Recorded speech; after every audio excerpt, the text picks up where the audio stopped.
에 이르렀을 때 하나님께서는 지도자 모세를 시내산으로 부르십니다. 그리고 출애굽기 20장에서 23장에 기록된 대로 하나님의 백성이 지켜야 할 십계명과 율례를 친히 알려주셨지요. 이때 계명과 율례에 대한 설명을 마치면서 하나님께서는 이스라엘 백성이 가나안 땅에 들어가서 결단코 우상 숭배하지 말 것과 반드시 매년 세 차례 절기를 지키라 당부하셨습니다. 세 차례 절기란 바로 무교절, 맥추절, 수장절을 가리킵니다. 먼저 출애굽기 23장 15절에 너는 무교병의 절기를 지키라. 내가 내게 명한 대로 아비벌에 정한 때에 7일 동안 무교병을 먹을지니 이는 그달에 내가 애굽에서 나왔음이라 말씀하십니다. 무교병이 있으면 유교병이 있겠죠? 어떤 차이냐? 빵을 여러분들 보통 만들 때는 부풀리는 발효제를 넣고 시간을 두고 기다렸다가 부풀려야 빵이 더 푹신하고 부드럽고 하지 않습니까? 그런데 이 발효제가 없고 발효 시간이 없으면 그냥 딱딱하고 굳어있는 그런 빵이 됩니다. 그런데 하나님께서는 무교병을 이렇게 이 애굽에서 나온 것을 기념하여 무교병을 먹으라 말씀하셨냐면 바로 지금 말씀드린 대로 빵에 그러니까 밀가루로 빵을 기본적으로 반죽을 해서 만들 때에 발효제를 넣고 발효하려면 시간을 두어야 돼요. 그런데 열재앙에서 마지막 재앙을 맞고 애굽을 탈출할 때는 급하게 진행된 상황이었거든요. 그래서 이렇게 발효시킨 빵을 가지고 나갈 그런 시간의 여유가 없어요. 그러니까 바로 애굽 백성들이 애굽의 주인이 왕이 알았어 너희 빨리 나가 이렇게 할 때 그때에 나가야 되고 그 앞서서 이제 지금 설명합니다마는 어린 양을 먹고 뭐 이런 과정들에서 시간이 없기 때문에 이렇게 이 누룩으로 발효제로 발효시키지 못한 무교병을 가지고 나갔단 말이죠. 그리고 그렇게 생활하게 되었던 것 이것을 기억하여서 더 맛이 없는 유교병이 더 맛있어요. 그러니까 그 발효된 빵이 부드럽고 더 맛있는 거예요. 그런데 그런 걸 감해하지 않은 무교병을 먹음으로 그때에 때로는 고난도 또 그때 하나님께서 이렇게 우리를 급속히 출급시키셨던 일들을 기억하게 하시는 절기였습니다.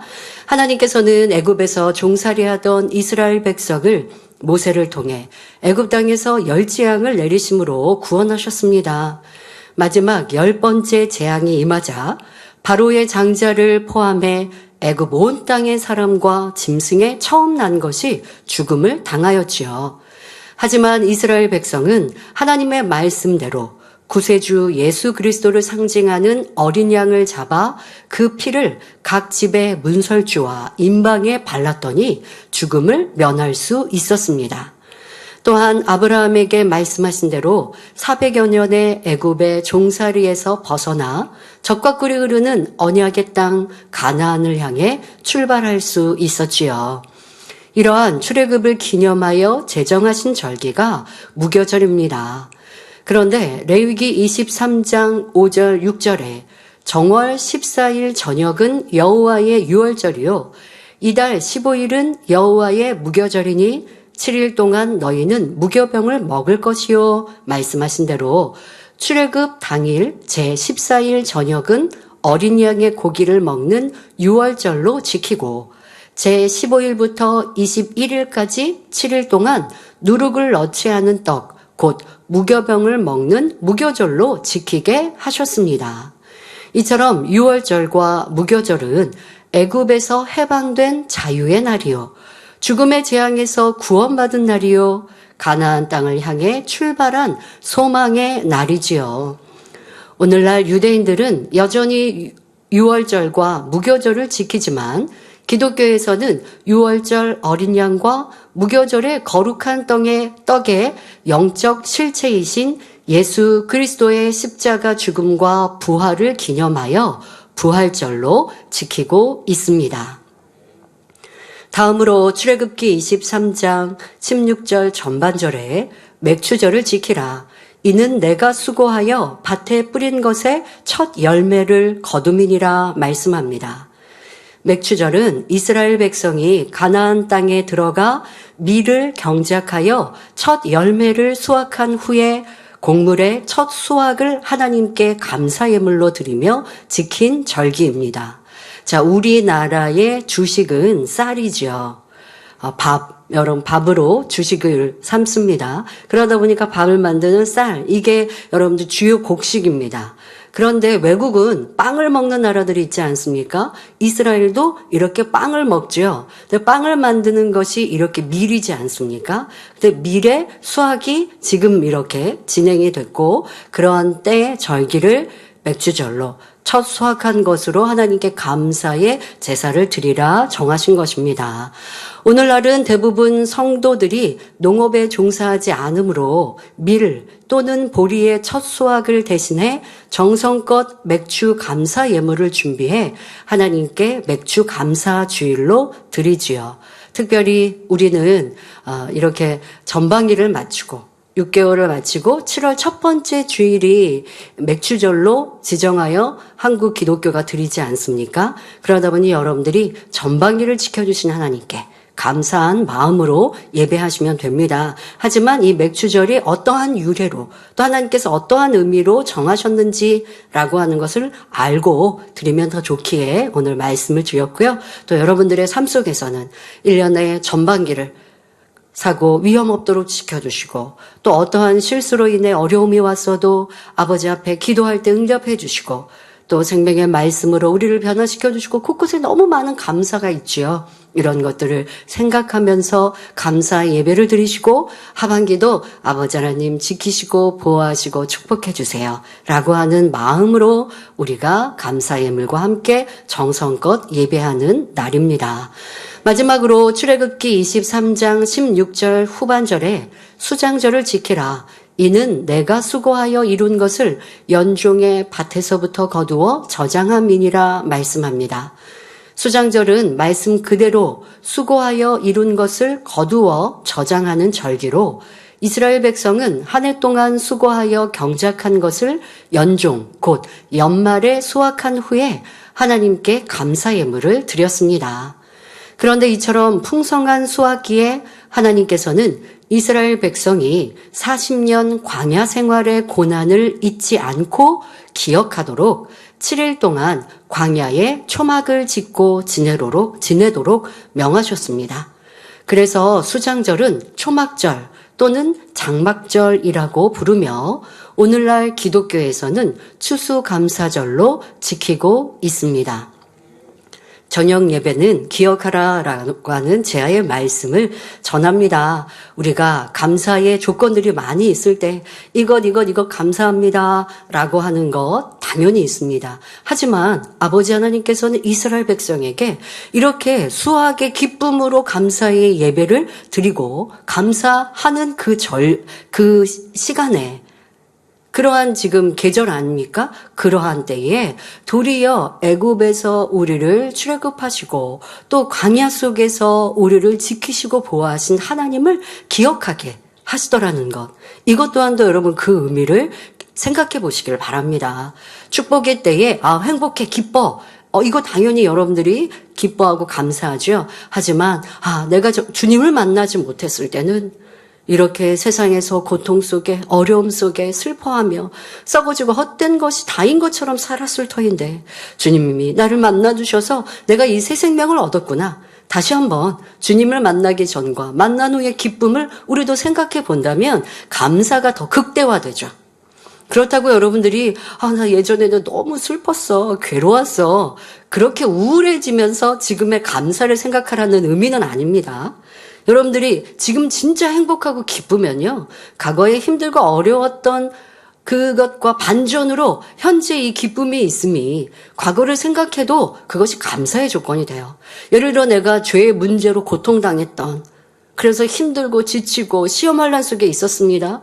그런데 철저히 회개하고 통회자복하여 이제는 구원의 기쁨으로 힘차게 뜨겁게 달려갑니다. 그러니까 주님을 영접하고 나서도 내가 죄악 가운데 거했을 때, 육을 선택했을 때의 고통 속에서 말씀을 아니까 더 힘들지 않겠습니까? 그러다가 철저히 회개하고 돌이키고 그리고 이제는 저 아름다운 천국 예루살렘을 향해 달려갑니다. 그것이 시간이 지나면서 온전히 굳어져서 이제는 내가 회개할 필요가 없는 모습으로 달려가고 있어요.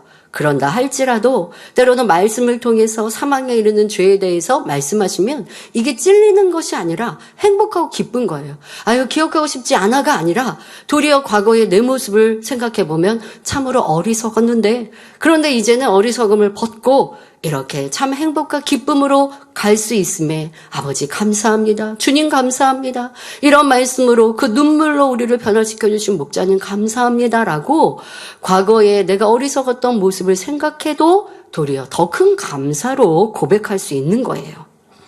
그런데 아직 죄의 짐이 있을 때는 과거에 힘들고 어려웠던 걸 생각하고 싶지 않죠. 이것도 여러분들이 온전한 회개가 된 다음엔 내가 어떻게 변화되는지 생각해 보실 수 있습니다. 그러면 누가 찔러도 아플 게 없어요. 왜? 나는 죄에서 노임받았으니까. 원수만 사탄이 나를 올무잡으려고 하면 너 가. 난 너한테 올무잡힐 필요가 없어. 주님의 보혈로 난 깨끗게 씻김받았으니 난 이제 피 가운데 진리 가운데 살아가니 너와 상관없어. 담대해질 수 있는 거예요.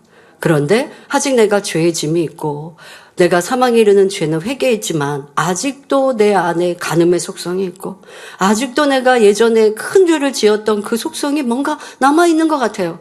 그래서 외롭고 힘들어요. 그러면 과거의 큰 죄에 대해서 누가 지적하는 거 아닌데도 단에서 말씀하시면 찔림이 되고, 또 내가 뭔가 좀 어려움이 오면 내가 죄 사함 못 받았나 하는 두려움으로, 욥처럼 이런 두려움으로 있다면 무엇이 문제일까요? 용서받지 않아서가 아니라 내가 더 온전한 빛 가운데 성결로 나가지 못해서입니다. 그러니까 그 죄성을 온전히 벗어버리고 반대로 진리 안에 살아가면 죄에서 노임받는 거거든요. 이것이 죄의 사슬에서 온전한 해방입니다. 여러분들이 이렇게 감사의 조건이 있을 때 내가 전에는 어떠했던가를 생각하며 지금의 감사가 더 기쁨이 되어지시지, 과거를 생각하니 생각하고 싶지도 않아 괴로움이 될 필요는 없습니다. 예수님께서 바로 지금같이 행복하고 기쁜 절기에도 너희가 광야에서 어떠했던지를 생각하며 잊지 말아라 하시는 그 의미도 생각해 보시고, 이어서 저녁 예배 때도 그런 말씀들로 여러분들에게 은혜와 능력이 되시면 좋겠습니다. 성도 여러분, 크고 놀라운 권능으로 애굽을 심판하시고 이스라엘을 구원하신 하나님께서는 그들이 하나님의 백성으로 참된 복을 누리고 세계 모든 족속 위에 뛰어난 민족이 될 수 있도록 계명과 율법을 주셨습니다. 그리고 출애굽기 23장 14절에 너는 매년 3차 내게 절기를 지킬지니라 말씀하시며 반드시 3대 절기를 지키라 명하신 것입니다. 이러한 하나님의 말씀대로 본교회는 매년 3차례 곧 부활절, 맥추절, 추수감사절에 성찬 예식을 거행하며 절기를 지켜오고 있습니다. 오늘은 맥추감사절로 저녁 예배 시간에는 주님의 살과 피를 먹고 마시는 성찬 예식이 있습니다. 사랑하는 성도님들께서는 오늘 말씀을 통해 맥추절의 첫 열매로서 하나님께 드려지는 실한 열매가 되기 위해 어떻게 해야 하는지 깨닫는 시간이 되시기를 바랍니다.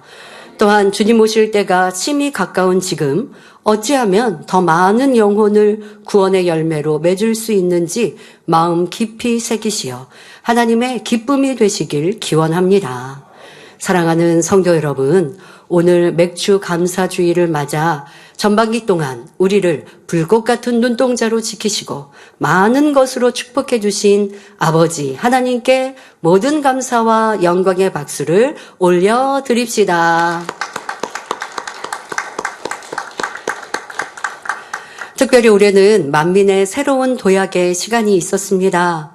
이에 걸맞게 우리 성도님들의 신앙은 더 뜨거워졌고 새 예루살렘의 소망도 더욱 간절해졌습니다. 하나님 나라에 대한 열정도 매우 뜨거워서 전도지 하나님을 만난 사람들은 발행되는 대로 얼마 지나지 않아 동이 날 정도로 각 교구와 선교회에서 열심히 전도하고 있지요. 어떤 교구는 토요일이 되면 이른 아침부터 만나서 이렇게 전도지로 가가호호 아파트에 이렇게 신문을 넣고 또 사람들을 만나면 복음을 전파하면서 이렇게 열심히 전도하고 그렇게 전도하니 열매가 맺히는 것이죠. 그런 감동과 은혜도 소식도 들었습니다. 어떤 경우는 전도를 하셨대요. 그래서 이 복음을 전파하니까 기쁘게 복음을 듣게 노라고 그렇게 오셨는데 지성전이었습니다. 그래서 지성전에 딱 왔는데 전도를 하실 때 만민중앙교회입니다 라고 얘기를 안 하고 전도를 하신 거예요. 그런데 딱 와서 지성전에 입구에 보니까 만민중앙교회 지성전이라고 써 있잖아요. 만민교회 여기서 많이 들어온 것 같은데 이렇게 하고 그분이 들어오셔서 여기 TV에 나온 교회잖아 이러면서 약간 좀 마음을 전도받으신 분이 좀 그렇게 내색을 하신 거예요. 그럴 줄 알고 만민교회라고 안 하셨대요. 근데 그럴 필요 없습니다만은 어쨌든 그렇게 이제 해서 이 전도하신 우리 일꾼의 마음이 좀 두근두근한 거예요. 이분이 말씀으로 전도할 때는 아니면 권능으로 전도할 때는 마음을 열고 오셨는데 혹시 오해해서 또 매스컴의 얘기로 판단해서 교회 안 나오신다면 어떡하지 않은 육신의 생각을 동원하셨습니다. 그런데 지성전 예배에 참석해서 말씀을 들으시고는 어떤 얘기도 없으시면서 그 다음에는 지금 열심히 충성하시고 또 뭔가 이렇게 차량 봉사인가요? 이렇게도 하신다고 하는 얘기를 듣게 되었습니다. 여러분, 우리가 생각으로 무엇을 막지 말고요. 아버지는 선한 이들, 진리를 찾는 이들, 그런 분들을 만나게 하시거든요. 그러니 힘써 전도하시고 그로 인하여 아름다운 열매를 풍성히 맺히심으로 우리 아버지 하나님께 소출의 기쁨을 마음껏 올려드리시고 여러분들도 그 풍성한 열매로 아버지의 사랑을 누려 가시길 바랍니다. 올해는 또 전반기에는 해외 선교도 활발하여 중남미, 콜롬비아 및 페루, 아프리카, 콩고, 케냐, 말레이시아, 일본 등 다양한 선교 출장이 있었고 많은 열매를 거둘 수 있었습니다. 또 미국 신학대학과도 이렇게 좋은 교류를 할 수 있는 출장도 있었는데요. 가는 곳마다 듣는 것이 무엇입니까? 이 성결의 복음, 또 우리가 증거하고 있는 이 말씀이 성경적이다, 복음적이다 라고 또 순수하여 때가 묻지 않은 사람의 생각이 가미되어 있지 않은 하나님이 주신 말씀이다라고 기뻐하시고 함께 교류하길 원한다. 가는 곳마다 그렇게 사모하시고 무엇보다 또 크고 놀라운 권능으로 보장하시니 목회자들의 사랑을 받고 총회장들의 사랑을 받고 정치인들이 머리를 조아려 나에게 기도해 주세요 하는 이와 같은 소식들 여러분들 듣지 않으셨습니까? 이 성결의 복음 만민의 열매가 곳곳에서 풍성히 맺히고 있습니다. 또한 격월로 개최한 은사집회는 시공을 초월하여 국내만 아니라 해외 많은 영혼들이 치료받고 응답받으며 살아계신 하나님을 만나고 체험하는 축복의 기회가 되었습니다. 또한 전반기에 진행한 세 차례의 작정 다니엘 철야는 성령의 감동을 입어 올리는 영의 깊은 기도를 침노하는 시간이 되었지요. 또한 일꾼들의 겟세마네 기도처 방문, 단물터 방문 행사, 벚꽃놀이 효도 관광, 또 5월에 있었던 어버이날 행사 등 성경 통독도 전반기에 있었습니다. 이런 다양한 행사를 통해 성령과 진리로 충만하고 믿음이 날로 성장하며 그리스도의 사랑을 실천하고 천국 소망이 넘치는 행복한 신앙생활로 축복하신 아버지 하나님께 감사와 영광을 돌립니다. 성도님들은 범사에 감사하며 지내셨겠지만 오늘은 2024년 전반기를 보내며 우리를 지키시고 함께 하신 하나님께 더욱 특별한 감사의 마음으로 예배에 참여하시기를 바랍니다. 사랑하는 성도 여러분, 본문에 보면 예수님께서는 추수할 것은 많으나 이를 도와줄 추수할 일꾼이 부족한 상황에 매우 안타까워하고 계십니다. 농부는 봄에 땅을 개간하여 씨를 뿌린 후 때를 쫓아 비료를 주고 물을 대어주며 부지런히 잡초를 뽑고 벌레를 잡아주는 등 온갖 수고와 정성을 들여 경작합니다. 추수 때가 되어 마침내 풍성한 결실로 가득한 밭에서 탐스러운 열매를 바라보는 농부의 마음은 한없이 기쁘고 행복하며 큰 보람을 느낄 것입니다. 그런데 만약 추수할 것은 들에 가득한데 정작 추수를 도와줄 일꾼이 부족하거나 없다면 농부는 얼마나 안타깝고 답답할까요? 추수의 적기를 놓치면 수확량이 줄어들 수밖에 없고 아예 늦어지면 추수조차 못하고 버려야 할 수도 있기 때문입니다. 그러니 추수할 일꾼은 적은데 추수기가 점점 다가올 때 농부는 성실하고 능력 있는 일꾼이 절실히 필요합니다. 성도 여러분, 인간 경작의 마지막 정점, 우리가 살고 있는 이 땅을 바라보시는 아버지 하나님의 심정이 그러하십니다. 하나님께서는 인간 경작을 시작하신 그때부터 지금까지 한시도 쉬지 않고 알곡을 거두기 위해 경작해 오셨습니다. 본 재단에도 큰 연단들을 겪으며 감추인 어둠까지라도 발견케 하셨고 성결한 말씀을 통해 본성 속의 악을 버리고 성결한 알곡성도 곧 참 자녀가 되도록 인도해 오셨지요.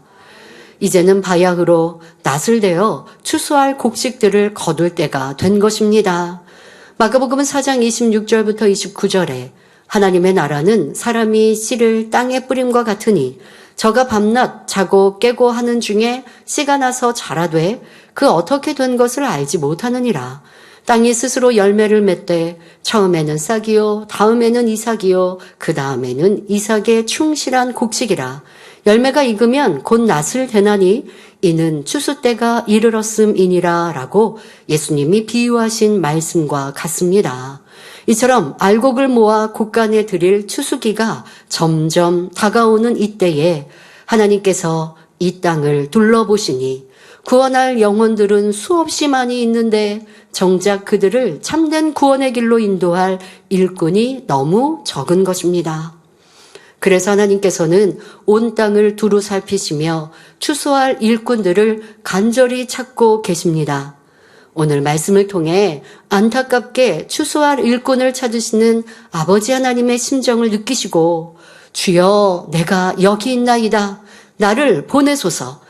당당히 고백할 수 있는 일꾼들로 나오시기를 주님의 이름으로 축원합니다. 성도 여러분, 마지막 때에 많은 영혼을 구원으로 인도하고 알곡으로 거두어 아버지 하나님께 기쁨이 되어 드리려면 어떻게 해야 할까요? 첫째, 주님의 사랑을 마음에 이루어 복음 전파에 힘써야 합니다. 우리 아버지 하나님은 영혼들을 구원하시고자 사랑하시는 독생자까지 이 땅에 보내셨고 죄인들을 위해 아낌없이 내어주셨습니다. 예수님은 하나님의 뜻에 기꺼이 순종하셔서 종의 형체를 입고 이 땅에 오셔서 죄인들을 대신해 온갖 멸시 천대를 받고 끔찍한 십자가 처형을 당하셨지요. 그 사랑과 희생으로 마침내 인류를 위한 구원의 길이 활짝 열렸습니다. 그러므로 누구든지 자신의 죄를 회개하고 예수 그리스도를 구세주로 영접하면 성령을 선물로 받아 하나님의 자녀로 거듭날 수 있습니다. 물과 성령으로 거듭나 그리스도 안에서 새로운 피조물이 되고 죄와 사망의 법에서 해방되어 영생의 소망을 가지고 항상 기뻐하며 행복과 평강이 가득한 삶을 살 수 있습니다. 이 사랑이 얼마나 큰지, 이 은혜가 얼마나 귀한지 마음에 깨닫는다면 아직 하나님을 알지 못하는 수많은 영혼들을 볼 때 어떤 마음이어야 하겠는지요? 아버지 하나님의 사랑으로 주님의 애절한 마음으로 그들을 어찌하든 생명의 길로 구원의 길로 이끌고자 할 것입니다. 내가 만난 하나님의 주님의 사랑을 저들에게도 알려주어야 하는데 저렇게 썩어지고 헛된 것을 위해 힘들고 고통스럽게 살아가고 있으니 참으로 안타깝다. 나는 하나님의 사랑, 주님의 사랑을 알아서 이렇게 평안하고 기쁜데 그들에게 알려주고자 하는 마음, 이런 마음이 뜨거워질 수 있는 거예요. 또한 아버지 하나님 주님의 사랑을 그렇게 받았는데 아버지 하나님 주님은 영혼들을 구원하고자 하는 마음으로 인간경작을 하시잖아요. 그러니 그 사랑에 감사하면 나도 하나님 주님을 사랑하니 아버지 하나님 주님이 원하시는 대로 죽어가는 영혼들을 살리고자 하는 마음이 뜨거워질 수밖에 없습니다. 그래서 사실 첫사랑으로 뜨거울 때 전도 많이 합니다. 그런데 신앙의 연수가 점점 지나면서 또 마음의 할례를 하면서 이게 힘들고 어렵고 자기와의 싸움에서 힘들고 지쳐버리면 이제 하나님의 사랑이 없어진 것은 아닌데 더 간절해지고 절절해지는 그 사랑, 구원받은 그 은혜와 기쁨을 잃어버리고 그러니 이제 내 주변을 살피지 못하는 모습도 보게 되지요. 여러분들, 그것은 바로 내 첫사랑, 나를 구원하신 주님 사랑, 주님을 보내신 아버지의 사랑을 내가 조금 망각한 모습은 아닌지도 생각해 보아야 합니다. 자, 만약 여러분에게 사랑하는 사람이 있는데 당장 불구덩이로 떨어질 상황에 놓였다면 그것을 가만히 보고만 있겠습니까? 설령 여러분 자신이 생명의 위험에 빠지더라도 어떻게든 사랑하는 사람을 구하려 최선을 다할 것입니다. 그러니까 사랑하는 정도에 따라 구하려고 하는 게 다르겠죠. 사랑한다고 했지만 참 사랑이 아니면 어쩔 수 없어. 나도 그렇게 불구덩이 저 사람 도와주려고 하다가 나도 해를 입어. 계산이 나온다면 참 사랑이 아니었을 것이고, 계산이 없이 어떡하든 내가 피해를 입는, 이거 계산할 겨를, 생각할 겨를이 없어요. 그들 영혼을, 내가 사랑하는 내 자녀, 부모님이라면 어떻겠습니까? 내 자녀가 불구덩이로 떨어진다면 내가 도리어 대신 불구덩이에 떨어지더라도 자녀를 살리고자 하는 마음이니 어떤 계산 생각이 나오지 않더라는 것이죠. 자, 이렇게 여러분들이 사랑한다면 그리할 것인데 구더기도 죽지 않고 영원히 꺼지지 않는 지옥불에서 세세토록 고통을 받으며 살아야 할 영혼들을 생각할 때 그들에게 복음을 전하지 않고는 견딜 수 없는 애타는 심정이 되어야 마땅합니다. 그러므로 때를 얻든지 못 얻든지 항상 복음을 전하고, 설령 복음을 전하다가 욕을 당하고 해를 입을지라도 어찌하든 전도하라 말씀하시는 것입니다. 여러분 안에 이러한 하나님의 사랑이 이루어진 만큼 영적인 권세와 능력이 되며 어둠을 물리치고 영혼들을 빛으로 인도할 수 있습니다. 똑같은 말씀을 전한다 해도 얼마나 주님의 마음을 닮았느냐, 얼마나 영원 사랑하는 마음을 가졌느냐에 따라 성령의 역사가 달라지지요. 영적인 사랑이 임한 만큼 온유함과 부드러움이 풍기며 많은 사람이 그 안에 깃들고 은혜 받고 감동을 입으며 나아가 강팍한 심령이라도 변화되는 것입니다. 주님의 사랑으로 충만했던 사도 바울은 빌립보서 1장 8절에 내가 예수 그리스도의 심장으로 너희 무리를 어떻게 사모하는지 하나님이 내 증인이시니라 고백했습니다. 사도 바울은 교회와 성도들을 향한 사랑으로 자신의 삶을 불태웠고 밤낮 눈물로 영혼들을 위해 기도하며 하나님의 말씀으로 그들을 훈계하였고 영혼들을 위해서라면 기꺼이 자신의 목숨도 주고자 하였지요.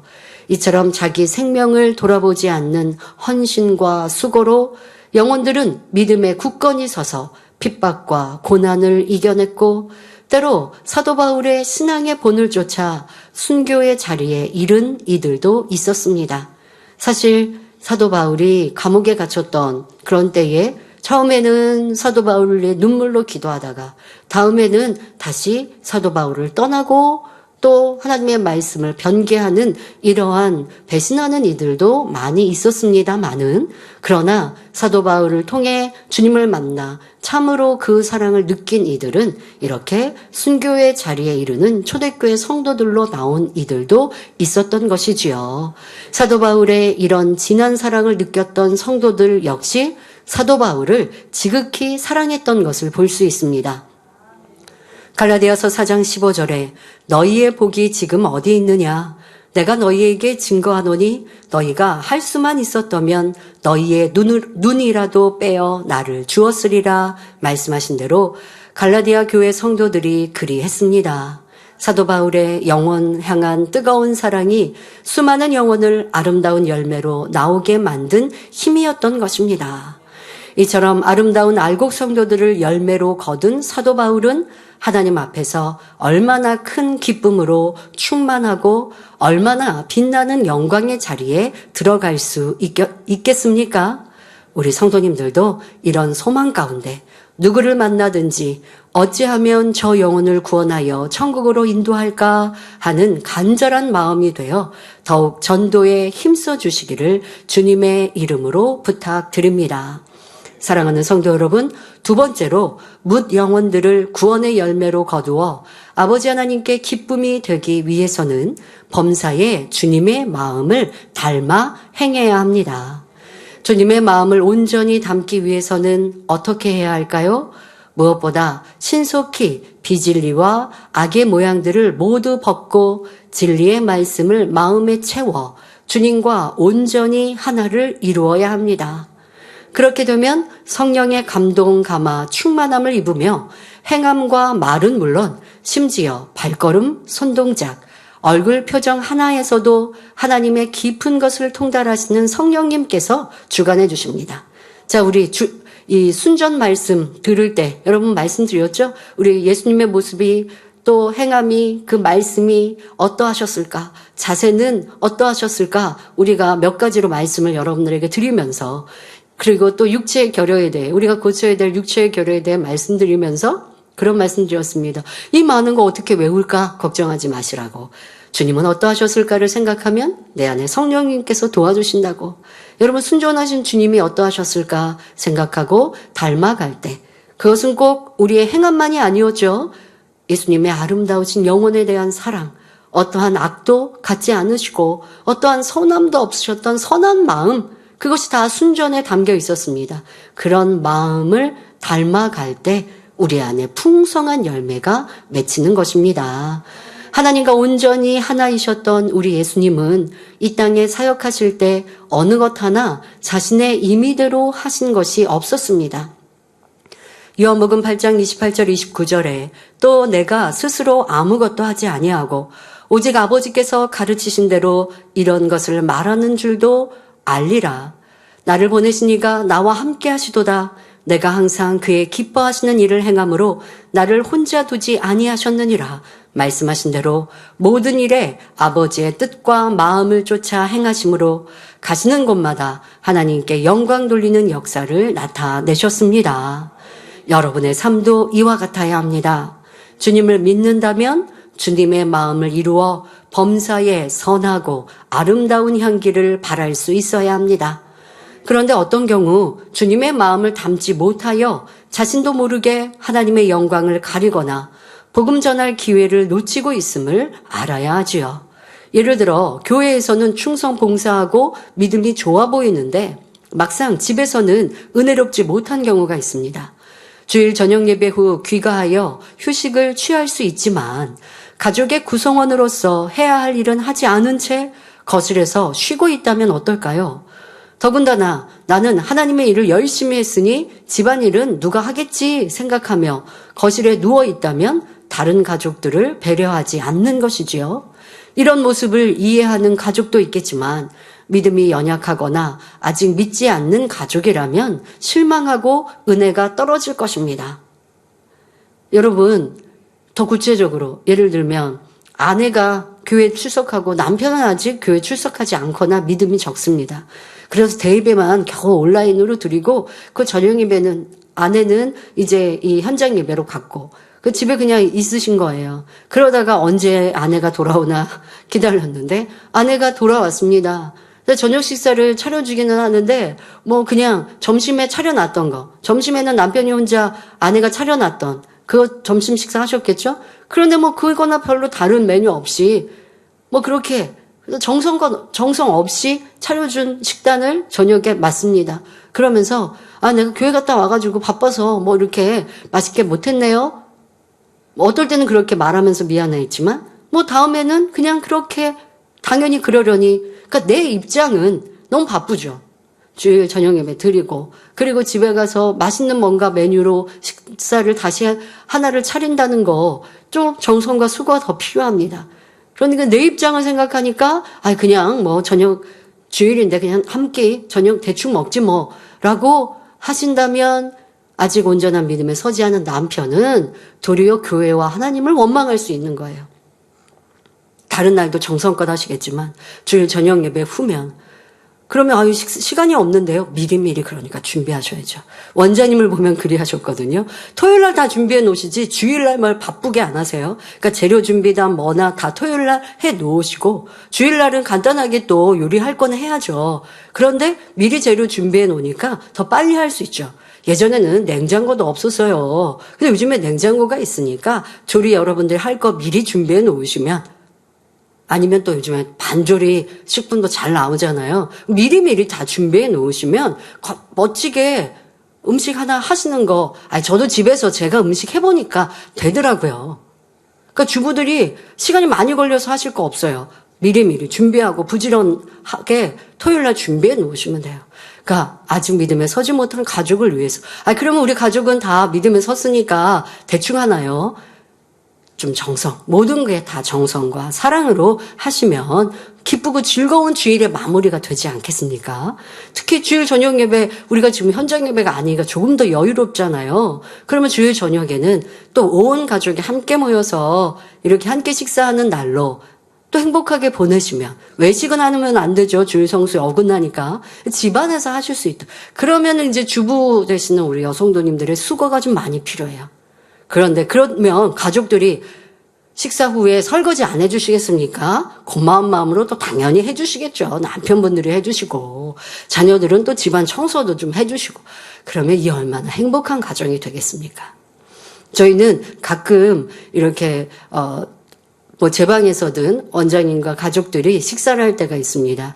반조리 식품을 사놨다가 그걸로 이제 하거나, 아니면 주문해서 평일날 한 달에 한 번 정도 제 방에서 이제 하면, 그러면 주문해서 하죠. 주문해서 식사했습니다. 그래도 설거지가 있잖아요. 그러면 또 너나 나나 할 것 없이 설거지 하겠다고 해요. 그러면 한 사람은 정리하고, 또 김희경 목사님은 설거지하고, 또 이명 목사님은 디저트 준비하고, 원장님은 앉아 계세요. 저희가 제발 원장님 하시지 말고 앉아 계세요. 그렇게 하고 저희가 이제 하죠. 얼마나 보기 좋습니까? 서로 섬기고. 자, 이러면 행복한 가정이 될 테인데, 나 주일날 다녀왔으니까 피곤하니까 가족들 좀 이해해줘 라고 한다면 덕이 되지 않고 은혜가 되지 않아서, 이것이 주님의 섬김, 온전한 섬김에는 부족한 모습인 것이고, 이런 작은 것 때문에 도리어 믿음을, 신앙의 가족들이 들어오는 데서 저해되더라는 것입니다. 다른 사람 앞에서는 항상 밝게 웃으면서 은혜롭지만 집에서 가족들에게 짜증을 내거나 함부로 말한다면 가족의 마음에 상처를 줄 수 있습니다. 그러므로 가족을 포함해 주변 사람들에게 그리스도의 향기를 발하려면 남들보다 더 부지런해야 하고, 아무리 편하고 가까운 사람에게라도 항상 상대의 유익을 먼저 구할 수 있어야 합니다. 가까우니까, 가족이니까 그런 거 없어요, 여러분. 예수님의 모습은 그럴 수 없어요. 참으로 내 안에 섬김과 사랑을 가졌다면 가까운 사람에게도 당연히 하는 거예요. 그러니까 사람의 여러 종류가 있습니다. 가까운 사람에게는 잘하고 저 멀리 있는 사람에게 못하는 사람이 있는가 하면, 남에게는 잘하고 가족에게는 이해를 구하고 대충 하여서 마음에 상처를 주고, 이런저런 유형이 있습니다만은 다 안 되죠. 모두에게 다 잘하고 섬기는 거. 그러면 나는 맨날 섬기니까, 희생만 하니까 너무 힘들잖아? 아니요. 섬기는 것이 행복하고 기쁜 여러분들의 모습, 마음이, 이것이 참 주님의 아름다운 마음이에요. 그것이 바로 주님의 순전하신 모습이지, 나는 이렇게 섬기기만 했고 베풀기만 했으니까 언제 받아? 천국에서 받으시면 돼요. 근데 아직까지 계산하고 있고 나는 언제 받아 하고 있다면 천국에서 받을 게 부족하니 더 마음을 할례하셔서 주님의 선과 사랑을 채워가시길 바랍니다. 그러니 겉모습뿐만 아니라 마음이 새롭게 변화되어야 합니다. 변화된 중심에서 선의 행함과 진실함이 배어나올 때 그리스도의 향기를 발할 수 있는 것입니다. 또 어떤 경우는 자기 충만함을 내세워 아직 믿음이 연약한 사람들을 힘들게 하기도 합니다. 예를 들어 아직 믿음이 어려서 어려움을 만나 힘들어하는 회원에게 그거 하나 이길 믿음도 없느냐 말하며 무시하기도 합니다. 믿음으로 가르친다고 하지만 상대가 아직 받지 못한다면 상처를 입히는 것이요, 실족시키게 되는 것이지요. 또는 등록한 지 얼마 되지 않은 새신자에게 심어야 거둔다고 가르치며 큰 금액의 헌금을 드리고 축복받으라고 말하기도 합니다. 아무리 진리의 말씀이라도 아직 그것을 받지 못할 사람에게 억지로 주려 하니 도리어 상대에게 부담을 주고 신앙생활마저 힘들게 느낄 수 있음을 알아야 합니다. 이러한 점들을 잘 깨달아서 상한 갈대를 꺾지 않고 꺼져가는 심지도 끄지 않으시는 주님의 마음으로 또 영혼을 위해 생명까지 주신 주님의 사랑으로 영혼들을 대하는 성도님들이 다 되시기를 바랍니다. 결론을 말씀드립니다. 사랑하는 성도 여러분, 주님의 마음을 이루어 아름다운 선의 향기를 내는 사람은 자기를 주장하지 않고 상대를 이해하고 포용하며 상대의 기쁨과 슬픔을 함께합니다. 자기의 유익을 구하지 않고 겸손한 마음으로 모든 이들을 섬기고 희생하며 자기의 일만 아니라 다른 사람의 일을 돌아보아 필요한 것을 공급하는 등 사랑과 선행을 하지요. 이와 같이 그리스도의 아름다운 향기가 되어 세상에 빛된 삶을 산다면 여러분이 전도할 때 일가 친척과 이웃과 친구들이 어찌 마음문을 열어 주님을 영접하지 않겠습니까? 꽃의 향기를 맡고 벌과 나비가 모여들듯이 구원받을 많은 영혼들이 여러분을 통해 아버지 하나님께로 나오게 되는 것입니다. 마태복음 5장 16절에 이같이 너희 빛을 사람 앞에 비추게 하여 저희로 너희 착한 행실을 보고 하늘에 계신 너희 아버지께 영광을 돌리게 하라 말씀하신 대로 설령 하나님을 모르는 이방인이라 할지라도 여러분의 모습을 통해 저런 사람이 다니는 교회라면 나도 가보고 싶다 고백하며 하나님 앞에 나오게 되는 것입니다.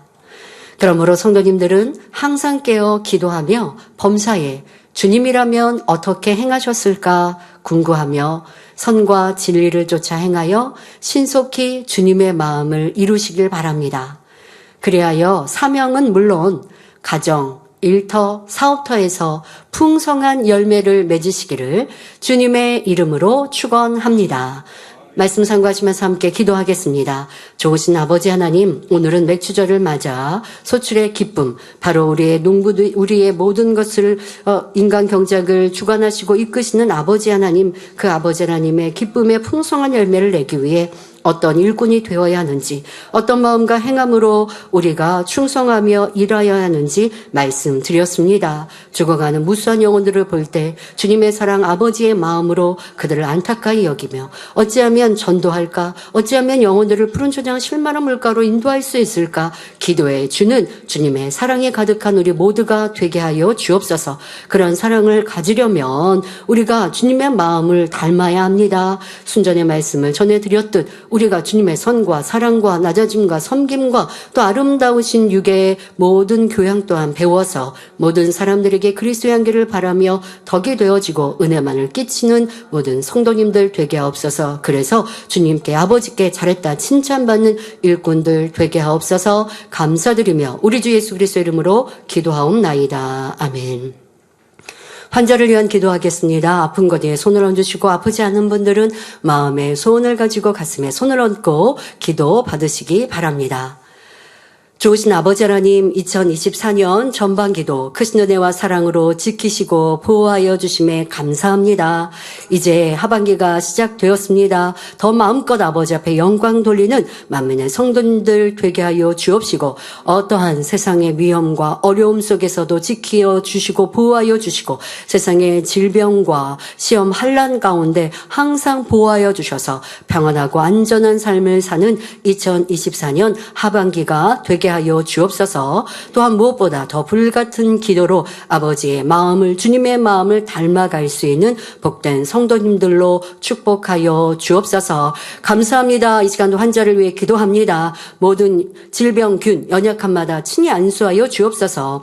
머리부터 발끝까지 뼈, 마디, 오장육부, 신경조직, 세포에 이르기까지 성령의 불로 태워 주옵소서. 예수 그리스도 이름으로 명언하니 모든 질병, 균들아, 연약함아 성령의 불로 태움 받고 깨끗하고 온전함을 받을지어다. 모든 질병, 균들, 연약함마다 깨끗게 하시고 온전케 하여 주옵소서. 세상에 불치, 난치, 희귀병이라 한다 할지라도 어떠한 오래된 고질병이라 한다 할지라도 이 시간 성령의 불로 태워 깨끗게 하시고 온전케 하시고 강건케 하여 주옵소서. 모든 연약함도 세임 주옵소서. 생기로 빛으로 친히 역사하여 주옵시사. 강건케 하여 주옵시고 재창조의 권능으로 역사해 주셔서 회복케 하여 주옵소서. 양 눈과 귀, 팔, 다리, 허리 모든 것 강건케 하여 주셔서 이제 우리 성도님들 더 마음껏 아버지 앞에 영광 돌리며 충성하기에 부족함이 없는 강건함으로 축복하여 주옵소서. 또한 사업터, 일터, 직장, 또 우리 학교 모든 삶 속에서도 마음껏 아버지 앞에 영광 돌리며 그리스도의 향기 바라고 간증이 넘치는 한 주간 되게 하여 주옵소서.